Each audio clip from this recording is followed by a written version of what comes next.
உங்கள் தந்தி1 தொலைக்காட்சியில் தினமும் ஒரு சர்ப்ரைஸ் மாலை 6 முதல் 7 மணி வரை காணத் தவறாதீர்கள்.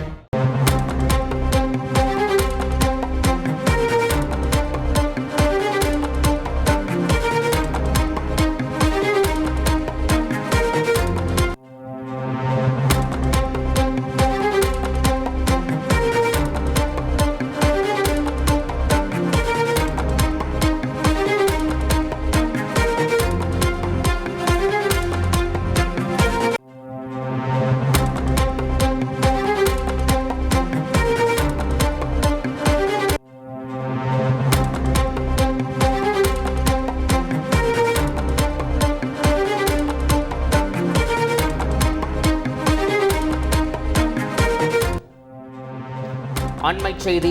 தமிழகத்தில் 8 மாவட்டங்களில் இன்று கனமழைக்கு வாய்ப்பிருப்பதாக சென்னை வானிலை ஆய்வு மையம் எச்சரிக்கை விடுத்திருக்கிறது.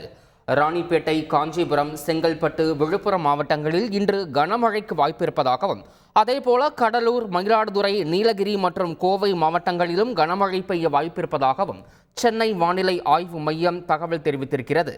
சென்னையை பொறுத்தவரை சென்னையில் அடுத்த 48 மணி நேரத்திற்கு நகரின் ஒரு சில இடங்களில் மிதமான மழைக்கு வாய்ப்பிருப்பதாகவும் சென்னை வானிலை ஆய்வு மையம் தெரிவித்திருக்கிறது. இதனை அண்மை செய்தியாக பார்த்து வருகிறோம். உங்கள் தந்தி1 தொலைக்காட்சியில் தினமும் ஒரு சர்ப்ரைஸ் மாலை 6 முதல் 7 மணி வரை காணத் தவறாதீர்கள்.